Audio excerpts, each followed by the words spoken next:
they enable multi-factor authentication, they're protected from any account takeovers. And while MFA is one of the best security tools that we have, there's a dangerous misconception that it's a silver bullet. The reality is that attackers aren't always trying to break through the front door anymore.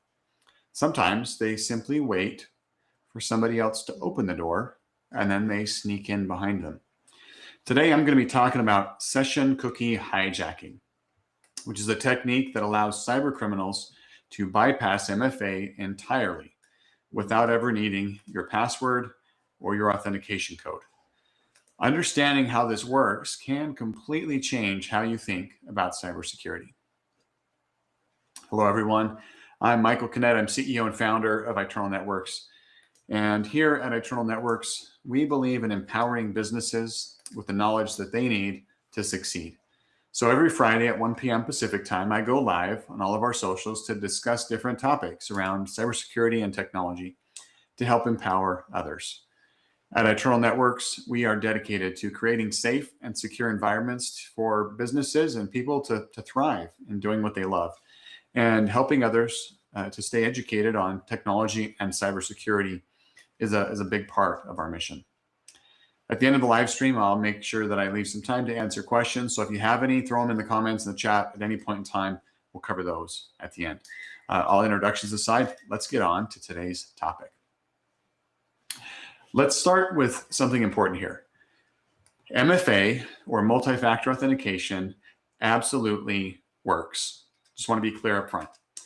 In fact, enabling MFA still remains one of the most effective ways to protect accounts from credential theft and password-based attacks.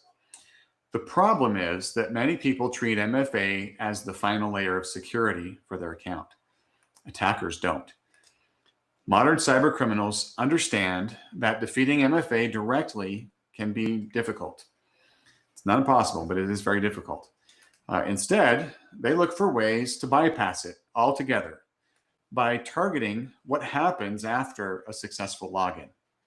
That's where session cookies come into the picture.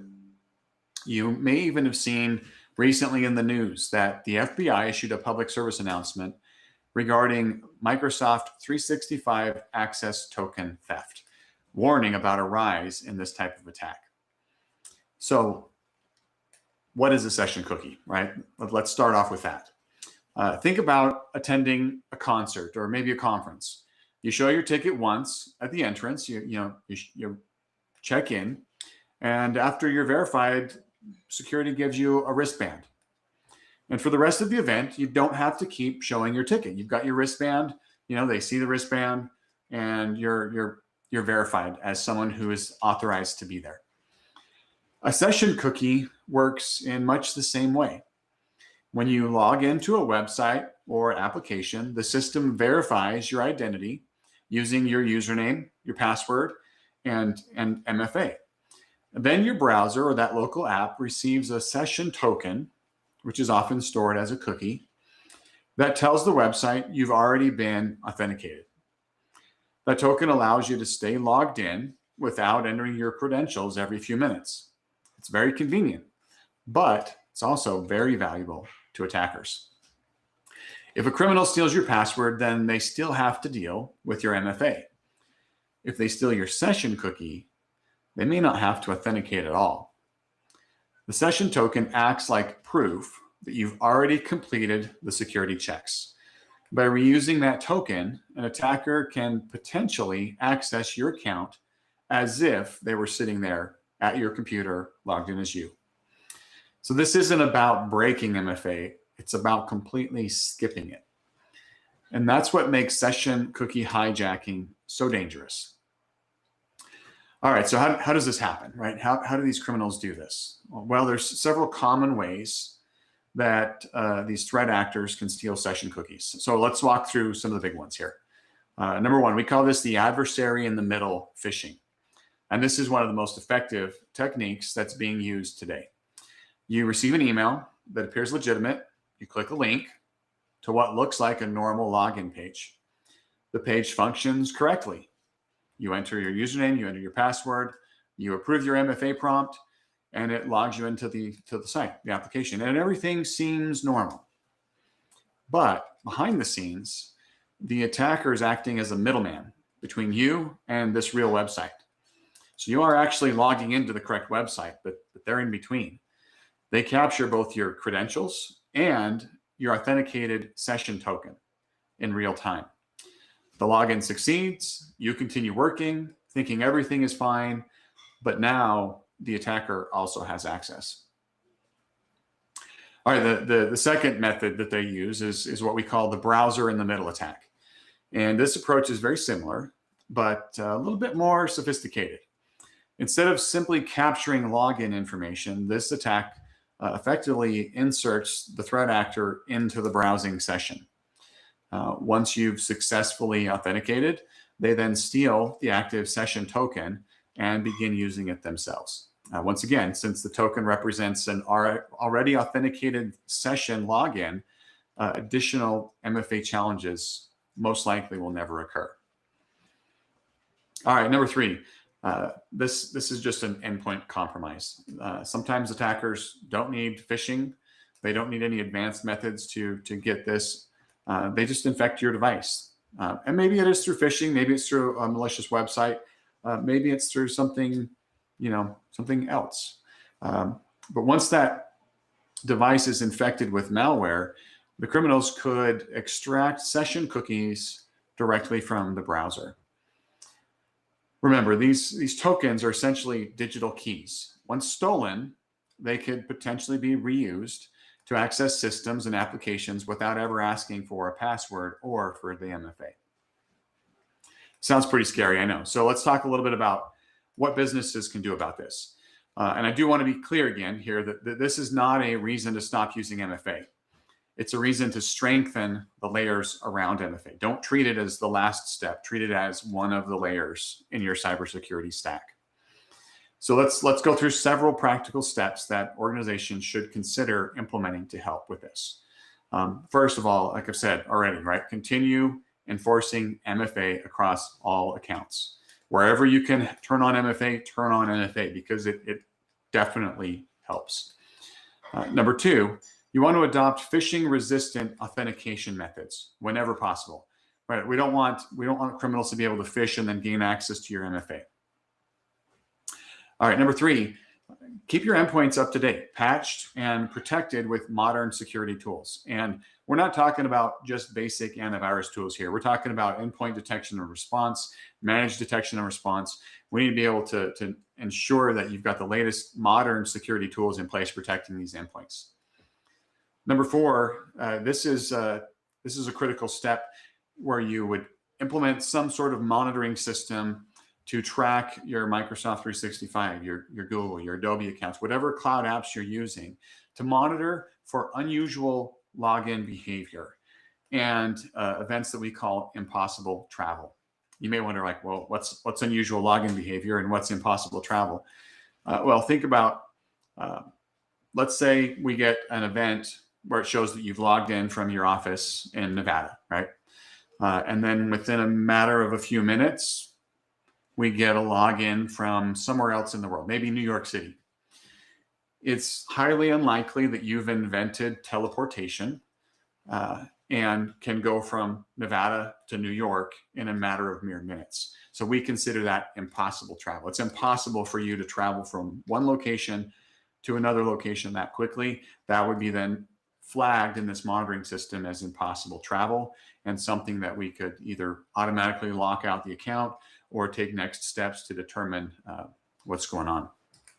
Unusual login behavior, that's things that are not typical, right? So if we see logins in locations that are not normal, such as outside of the country, or all of a sudden you've never logged in from Florida and all of a sudden you've logged in from Florida, that could be flagged as an unusual login behavior because it's new for you and your account.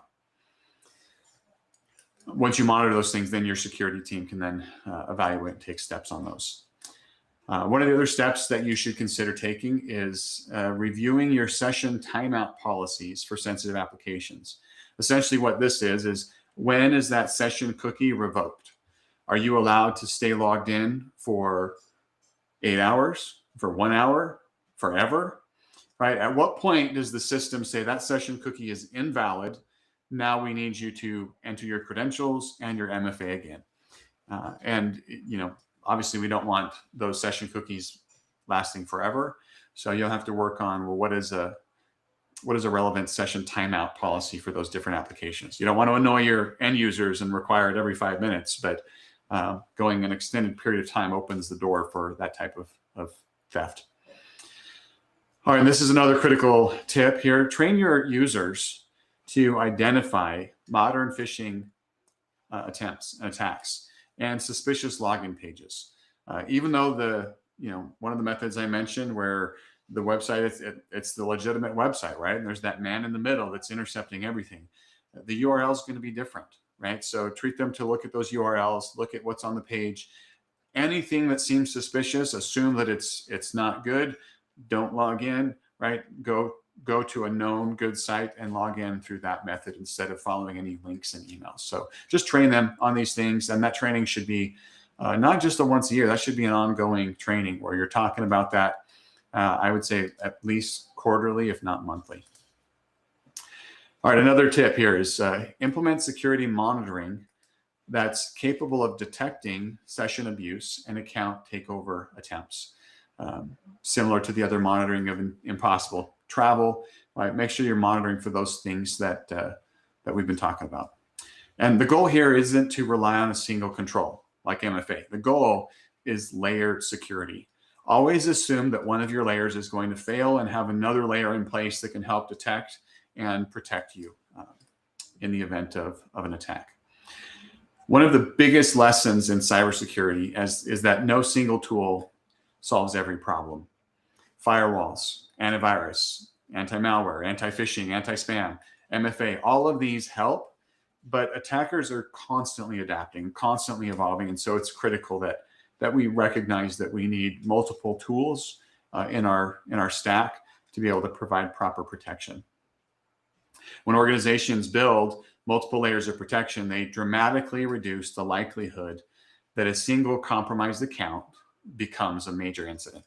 And that's the mindset that we encourage every organization to adopt. Not security through a checkbox, but security through strategy. One of the big reasons I wanted to cover this topic today is because I do run into people who think that MFA is the finish line, right? Like, oh, hey, no, we're protected. We've got MFA everywhere. Well, the truth is cybersecurity is always evolving. And as defenders, we have to keep evolving too to stay ahead of these criminals. When I look at the incidents that we investigate and conversations that I have with business owners, the biggest challenge really is understanding how today's threats actually work. And once you understand how they work and those risks, then it's easier to make better security decisions for your organization. That's why I love training people. I love educating people, and I love having these conversations to help organizations think through their security strategy from a practical, real-world perspective. You'll see a link on the screen and dropped into the chat if you'd like to schedule a conversation with me to talk about implementing some better security for your organization. I would love to chat. Don't even have to buy anything from me, right? Even if you're just saying, hey, I'd like some pointers, happy to have that conversation. I truly enjoy talking tech and strategy with other business leaders. All right, that being said, let me take a look and see if we have any comments from our live audience today. I'm not seeing any. No problem. If you do have any questions, throw them in and I will get back to you. Thanks for taking your time out of your day to listen to this. I really do hope that this has been helpful for you because I think it is critical that we understand the type of risks and threats that we face in today's world. If you did find this helpful, please let us know, right? Give it a thumbs up, leave a comment with any thoughts or questions that you have. We do really value your feedback because it helps us to create more content that's important to you. Don't forget, you can subscribe to our channel and hit that bell icon, those notification buttons, so you don't miss any updates on future content. Remember, knowledge is power, and we're here to help you to navigate the world of technology and cybersecurity. If you need anything at all, you can reach out to me via DM, or all of our contact information is on our website at itnet.works.